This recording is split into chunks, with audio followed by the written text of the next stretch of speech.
సమర్థ రామదాస విజయం అధ్యాయం 18 రెండవ భాగం. తుకోబా వారి ఆదేశం. భక్తులంతా వెళ్ళిపోతుండగా శివాజీ తుకారాం బాబా వారి పాదములు స్పృశించెను. వారు సునాయాసముగా శివాజీ అని గ్రహించుకొని అతనిని లేవనెత్తి, రాజా, మా వంటి పామరుల వద్ద మీకేమి లభిస్తుంది? దుష్ట శిక్షణ శిష్ట రక్షణ చేయమని పరమాత్ముడైన శ్రీహరిని ప్రార్థించగలం, కానీ దానిని ఆచరణలో పెట్టవలసిన వారు తమరే. గో బ్రాహ్మణులను, స్త్రీల మానములను రక్షించగలిగేది మీరే. ఆ బాధ్యత మీపైనే ఉన్నది. రాజ్యపాలన అంటే ధర్మరక్షణమే. ఆ శక్తిని, యుక్తిని మీకు ప్రసాదించమని మేము నిరంతరం పాండురంగని వేడుకుంటున్నాము. మీ చేతనే ధర్మస్థాపన జరగాలనే ఆకాంక్షతో శ్రీ సమర్థ రామదాస స్వామి వారు కూడా అనేక చోట్ల ధర్మ ప్రచారం చేస్తూ ప్రజలను ధర్మ మార్గం వైపు మళ్లించి వారిలో ధైర్యాన్ని నింపి శివాజీ సైన్యంలో చేరి దేశాన్ని రక్షించండని మీకు సహకరిస్తూ ఉన్నారు. వారి ధైర్య సాహసములకు నేనే విస్తుపోయాను. పండరీ క్షేత్రంలో నెలకొన్న పాండురంగడి ఎదుట నిలబడి, ఏమిరా శ్రీరామా, ధనుర్బాణాలు వదిలేసి నడుమున చేతులుంచి విలాసంగా నిలిచితే ఈ ధర్మరక్షణ ఎవరు చేస్తారు అంటూ నిలదీసి అడిగారు. అంత ధైర్యశాలిని నేను దర్శించి ఎంతో సంతోషపడినాను. నీవు వారిని కలిసి వారి ఆదేశము ఆశీస్సులు పొందితే రామరాజ్య స్థాపన సుసాధ్యమే అవుతుందని దీవించారు. ఆయనను శరణు పొందితే ఈ దేశానికి పారతంత్ర్యం పోయి స్వాతంత్ర్యం వచ్చేది తథ్యమని సలహానిచ్చారు. గురుదర్శనం కొరకు శివాజీ తపన. అప్పుడు శివాజీ ఆలోచించసాగాడు. నిజమే, ఎందరో నూతన వ్యక్తులు తన సైన్యంలో శివ సైనికులనే పేరుతో వచ్చి చేరుచున్నారు. శ్రీ సమర్థులు ప్రచ్ఛన్నంగా నాకు సహాయాన్ని అందిస్తున్నారన్నమాట. వారి దర్శనం ఎలాగైనా చేసుకొని తీరాలని దృఢ సంకల్పం చేసుకుని తుకారాం బాబా వారి వద్ద సెలవు తీసుకొని తన స్థానానికి చేరుకున్నాడు. కానీ అన్యమనస్కంగానే సాగుచున్నవి. ఇంటిలోని వారితో కూడా ఎక్కువ మాట్లాడక మౌనంగా సద్గురుని దర్శనం కొరకు మనసులో ఆరాటపడుచున్నాడు. వారి దర్శనం లభించే వరకు తనకు స్థిమితం ఉండదని అనిపిస్తున్నది. ఆవేదనతో, హే గురురాయా, తమరెక్కడ ఉన్నారో, నన్నెప్పుడు అనుగ్రహిస్తారో తెలియకున్నది. నా ఆవేదన తీరే సమయం ఎప్పుడు వస్తుందో. హే సమర్థ గురో, నాకు తమరు అనుగ్రహిస్తే కానీ తమరి పాదపద్మాలు దొరకవు. నీ కరుణ సర్వులపైన కురిపించి అక్కున చేర్చుచున్నావని విన్నాను. హే దయాలో, నా ఈ రాజరికము తమరిని కలవడానికి ఆటంకమైతే నేను దీనిని వదిలివేయటానికి సిద్ధమే. తమ కృపాకటాక్షాల ముందు ఈ ఐశ్వర్యమంతయు తక్కువే. ఎందరినో ఆదరించే కరుణామయుడవే, నన్నెందుకు ఉపేక్షిస్తున్నారు దేవా అంటూ రేయింపగళ్ళు గురువు విరహంలో గడుపుచూ కొందరు సైనికులను సమర్థుల జాడ తెలుసుకొని రమ్మని రహస్యంగా పంపినాడు. వారంతా తిరిగి వచ్చి, ప్రభో, ఆ స్వామి ఎక్కడా స్థిరంగా ఉండరట. కొండలలో, కోనలలో, గుహలలో, అడవులలో ఎక్కువగా తిరుగుచుంటారట. మాకే వారిని దర్శించుట కుదరలేదని తెలిపినారు. ఆ వార్తలు విన్న శివాజీ అంబాభవాని దేవాలయంనకు పోయి ఆ మాతనిట్లు ప్రార్థించెను. తల్లి, నీ ఆశీస్సులు పొందిన నాకు జీవితంలో ఏదో వెలితి చోటు చేసుకొని నిరంతరం మనసు గురునామ స్మరణతో నిండి రాజకార్యాలపై విముఖత కలుగుచున్నది. వారి దర్శనం కలిగేలాగున అనుగ్రహించుము అమ్మా అంటూ ప్రార్థించారు. నడుస్తున్నా, కూర్చున్నా, భుజిస్తున్నా, పడుకున్నా, పనులు చేస్తున్నా ఒకటే జిజ్ఞాస. స్వామి వారి దర్శనం పొందకుంటే జీవితం వృధా. తాను ఏ కార్యం పైనైనా బయటికి వెళ్ళినప్పుడు సద్గురునాథుడు తారసపడితే నాయంత అదృష్టవంతుడే ఉండడనుకునేవాడు. ఇలా ఏకాగ్ర చిత్తంతో తపిస్తుండగా ఒక రాత్రి నిద్రపట్టని స్థితిలో స్వప్నంలో పెద్ద బొట్టుతో ఒక ముత్తైదువు కనిపించి, వెతుకుతూ పోతే సద్గురువు లభిస్తారు అని చెప్పినది. ఆ తల్లి కరుణతో ఇచ్చిన ఆదేశం విన్న శివాజీ తన అన్వేషణను అధికం చేశారు. అప్పుడు కూడా ఫలితం లభించలేదు. ఆమె సాక్షాత్ భవానీ మాతయే కావచ్చునని భావించాడు. పరిపరి విధాల పోయే మనసును సమాధానపరుచుకుంటూ తానే స్వయంగా ఒక లేఖ వ్రాసి సమర్థులకు పంపాలనుకుని ఈ విధంగా వ్రాసినాడు. సద్గురుమూర్తికి వ్రాయులేఖ. హిందూ ధర్మ పరిరక్షణే దీక్షగాను, స్వాతంత్రేచ్ఛను కలిగి ఉండడమే ధ్యేయంగాను ఈ రాష్ట్ర ప్రజలందరినీ ప్రేరేపించుచూ సంచరిస్తున్న ఓ మహాత్మా, మీ దర్శనము, శిక్షణ నాకు ఎంతో అవసరం. గురుదేవా, తమ కొరకు అనేక ప్రాంతాలకు చారులను పంపి తిని, కానీ జాడ తెలుసుకునలేకపోయి తిని. స్వామి, స్వయంగాను ప్రయత్నించి విఫలుడనైతిని. తమ అనుగ్రహలేశము లేక తమ దర్శనం సాధ్యం కాదు. కరుణామయి భవానీ మాత గురుదర్శనం లభిస్తుందని అభయం ఇచ్చింది. ఓ దివ్య స్వరూప, మేమెట్లు గుర్తించగలము? దయతో ఈ అల్పజీవిని దగ్గరకు చేర్చుకొని మీ పాదసేవా భాగ్యం కల్పించండి. నా ఆశయ సాధనకు పరోక్షంగా సహకరిస్తున్న గురుమూర్తి ప్రత్యక్షంగా కూడా సహకరించి నన్ను ఉద్ధరించే ప్రార్థన దయ ఉంచగలరు. ఇవే నా శతకోటి నమస్కారములు. ఇట్లు తమ సేవకుడు శివాజీ. ఈ విధంగా లేఖను ముగించి తన సైన్యమందు శివ సైన్యముగా మొదట వచ్చిన వారిని పిలిచి, నీవు శ్రీ సమర్థ రామదాస స్వామి వారిని చూచిన వాడవే కదా అని ప్రశ్నించగా, ప్రభు, వారి దర్శనము ప్రబోధములు ద్వారానే మేము మీ సేవకులమైనామని తెలిపెను. అప్పుడు శివాజీ చాలా సంతోషించి, నీవు ఈ లేఖను తీసుకొని పోయి శ్రీ సమర్థుల వారిని కలుసుకొని వారికి అందజేయుము. వారు ఏమి సెలవిచ్చేదరో తెలుసుకుని రమ్మని పంపినాడు. ఆ సైనికుడు 2 రోజులు వెదికి శ్రీ స్వామివారి దర్శనం లభించక చాఫల్ మఠమునకు పోయి అచట శ్రీ సమర్థుల ముఖ్య శిష్యుడైన కళ్యాణ్ స్వామిని కలిసి ఆ లేఖను సమర్పించెను. దీనికి సమాధానం, గురుదేవులు పంపగలరని మీ ప్రభుతో తెలపండని కళ్యాణ్ పంపివేశను. శివాజీకి స్వప్న దర్శనం.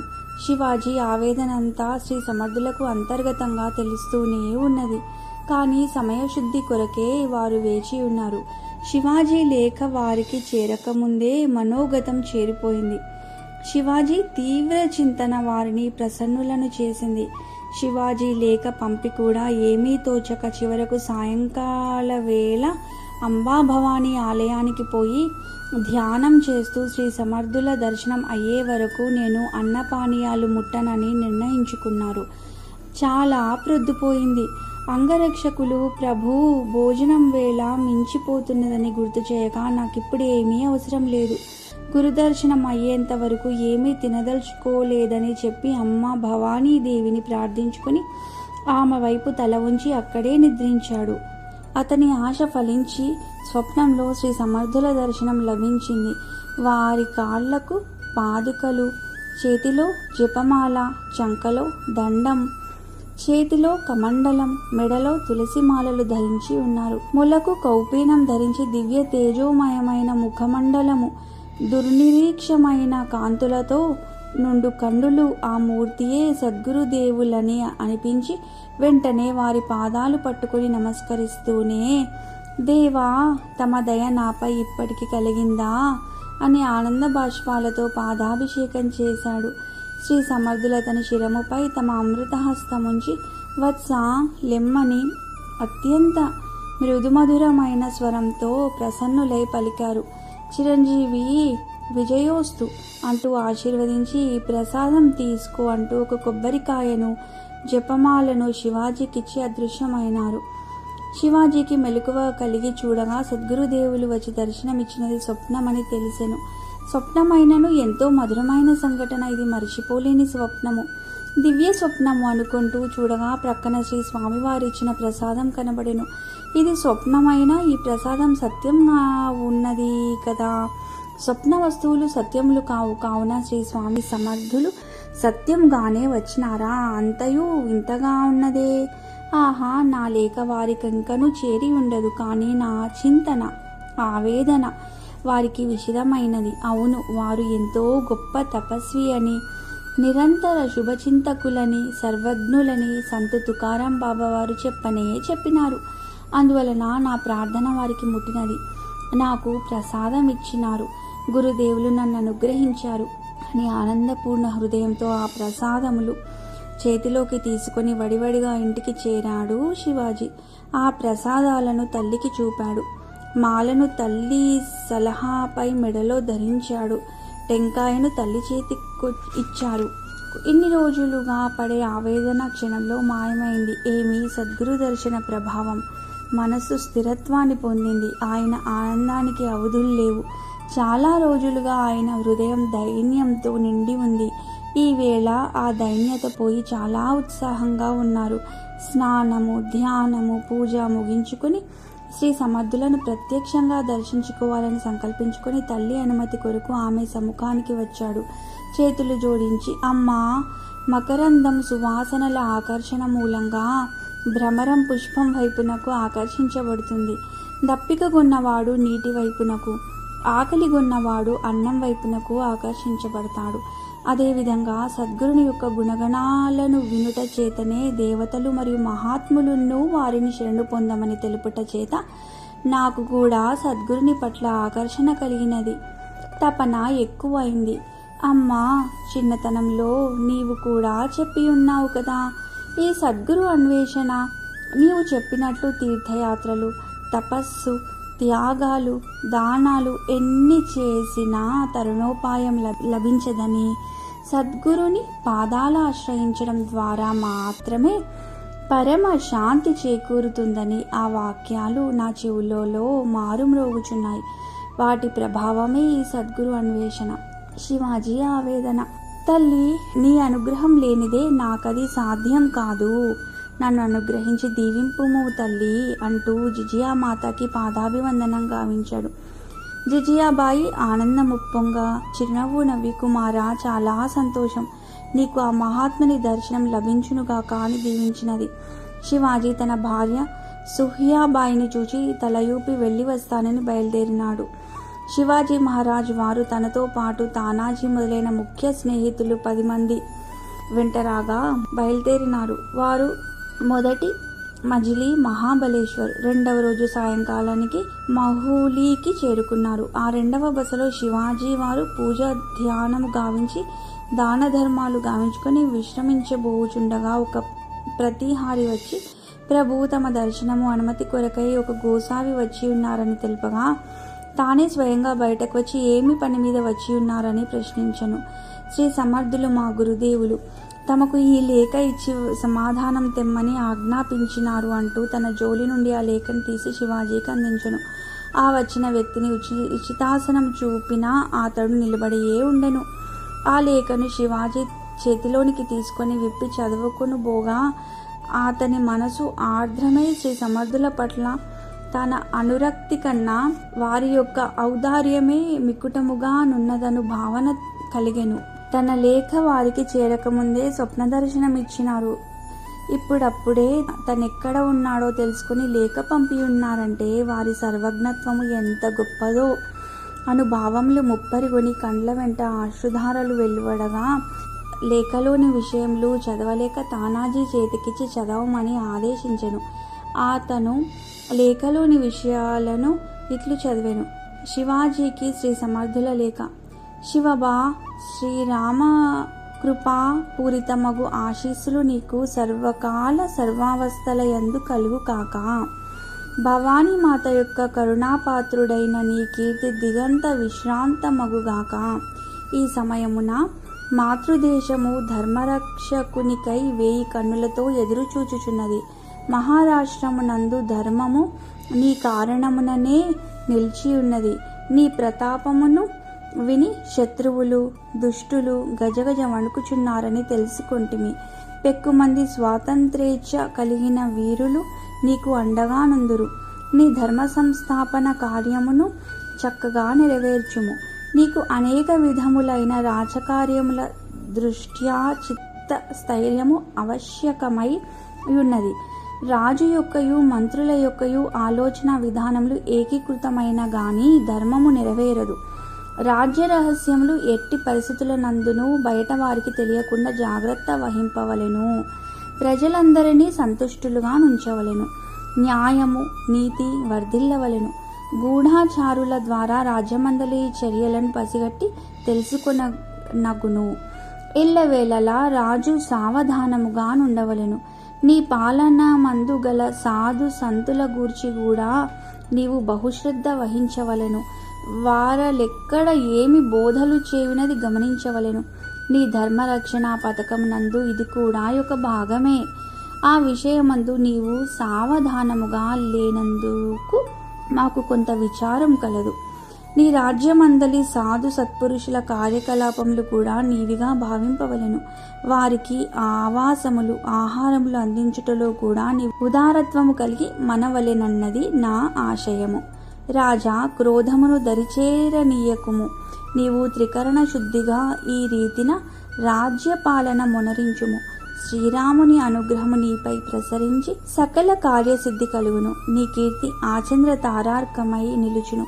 నీవు తలపెట్టిన ఉద్యమము సామాన్యమైనది కాదు. నీ అండతోనే సకల ప్రజానీకము ధైర్య ఉత్సాహములను పొందగలరు. శ్రీరామ జయ రామ జయ జయ రామ, జయ జయ రఘువీర సమర్థ. ఆశీస్సులతో రామదాస్. ఆ లేఖను చదువుచుండగా శివాజీలో పుంఖానుపుంఖములుగా భావోద్వేగములు కలుగుటను సమర్థుల శిష్యుడు గమనించుచుండెను. కొన్ని సమయాలలో అతని కన్నులందుండి నీరు కారుటను అతడు గమనించెను. అతని ముఖ కవలికల్లోని మార్పులను గుర్తించినట్లు తలదించుకొని, ప్రభు తమ సమాధానమిచ్చినచో తిరిగిపోయేదనెను. శివాజీ ఏమీ మాట్లాడలేక గొంతు దగ్ధమై, ఆర్య, మేము స్వయంగా వచ్చి శ్రీ స్వామివారిని దర్శించుకునవలెనని ఉత్సుకతతో ఉంటిమి అని లేఖ వ్రాసి అతనికి ఇచ్చి, తమరు కూడా ఈ రాత్రికి మా ఆతిథ్యం స్వీకరించి ఇచ్చటనే విశ్రాంతి తీసుకోనమని కోరగా, అతడు తన గురువాజ్ఞ లేదని తిరిగిపోవుటకు బయలుదేరగా, శివాజీ ఆర్య తమ నామధేయము తెలుపుమని కోరెను. అతడు తన పేరు దివాకర భట్టు అని చెప్పి వేగముగా పోవుటకు సిద్ధపడగా, శ్రీ స్వామి వారు ఎక్కడ ఉన్నారని ప్రశ్నించెను. అందులకతడు, ఆ విషయము మాకు తెలియదు ప్రభు. ఈ లేఖ ఒక గొర్రెల కాపరి చేత పంపి ఉన్నారు. ఇప్పటికి ఆలస్యమైనదని తెచ్చి తినిది అని పలికి, వారు ఎప్పుడు ఎక్కడ ఉందరో తెలియదు, ప్రయత్నించిన దర్శించవచ్చును అని చెప్పి వేడలేను. ఆ లేఖ ఎందలి అంశములను మరల మననం చేసుకొనుచు, ఆహా ఏమి చోద్యము! మహాత్ములైన వారి కృప మనపై పూర్ణంగా ఉండబట్టి మనము తలపెట్టిన కార్యాన్ని జయప్రదంగా చేసుకొస్తున్నాము. ఇందులో మన ఘనత ఏమీ లేదు.